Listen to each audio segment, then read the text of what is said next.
दोस्तों, सुप्रभातम। कैसे हैं आप लोग? मैं आपका दोस्त राकेश पंचाल आपके अपने YouTube channel the Rana ji पर आप सभी का हार्दिक स्वागत एवं अभिनंदन करता हूं। आज हम बात करने वाले हैं भारतीय क्रिकेट कंट्रोल बोर्ड के बारे में, जिसको हम लोग कहते हैं BCCI।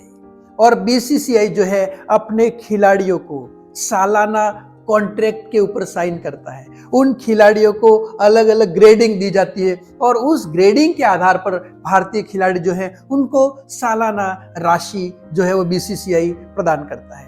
तो अभी पिछले दिनों कल हम लोगों ने ये देखा था कि BCCI के द्वारा एक साल के अनुबंध के तहत फिर एक कॉन्ट्रैक्ट के तहत भारतीय खिलाड़ियों को जो है वो साइन किया गया है और वो कॉन्ट्रैक्ट 1 वर्ष के लिए होता है। और वर्तमान में वो कब समय शुरू हो रहा है? वो समय शुरू हो रहा है अक्टूबर 2022 से लेकर के सितंबर 2023 तक का ये जो वर्ष चल रहा है, अक्टूबर 2022 से सितंबर 2023 तक के उस 1 वर्ष के लिए इन खिलाड़ियों को जो है वो अलग अलग प्रकार से ग्रेडिंग प्रदान की गई है। सीनियरिटी के आधार पर और उनके प्रदर्शन के आधार पर जो है इन खिलाड़ियों को ग्रेडिंग दी जाती है और उसमें भारतीय खिलाड़ियों को 4 ग्रेड में विभाजित करता है BCCI। एक तो होता है A+ ग्रेड में, ऐसे खिलाड़ी आते हैं, उसके बाद में A ग्रेड के खिलाड़ी, उसके बाद में B ग्रेड के खिलाड़ी और उसके बाद में C ग्रेड के खिलाड़ी।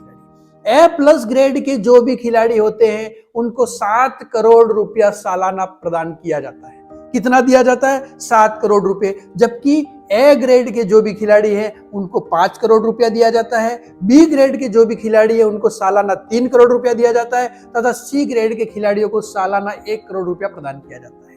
तो ये जब कॉन्ट्रैक्ट साइन हुआ है अभी, तो उसके तहत A+ ग्रेड जिसमें खिलाड़ियों को 7 करोड़ रुपए प्रदान किए जाते हैं सालाना एक खिलाड़ी को। ऐसे खिलाड़ी कौन कौन से हैं? विराट कोहली है, रोहित शर्मा है, जसप्रीत बुमराह है और रविंद्र जडेजा है। इन 4 खिलाड़ियों को A+ ग्रेड दी गई है। उसके बाद में A ग्रेड प्राप्त करने वाले खिलाड़ी जिनको 5 करोड़ रुपया सालाना मिलता है वो कौन है? हार्दिक पांड्या है, उसके बाद में R अश्विन है, उसके बाद में मोहम्मद शमी है, उसके बाद में अपन लोग देखें तो ऋषभ पंत है और उसके बाद में अक्षर पटेल है। इनको जो है वो A ग्रेड में शामिल किया गया है। उसके बाद में फिर अगर अपन लोग देखते हैं तो उसके बाद में आता है B ग्रेड। B ग्रेड में 3 करोड़ रुपए प्रदान किए जाते हैं और ऐसे खिलाड़ी कौन कौन से हैं? तो ऐसे खिलाड़ी चेतेश्वर पुजारा है, उसके बाद में KL राहुल है, उसके बाद में श्रेयस अय्यर है, उसके बाद में मोहम्मद सिराज है, उसके बाद में सूर्य कुमार यादव है और शुभमन गिल है, जिनको B श्रेणी में शामिल किया गया है। और C श्रेणी में शामिल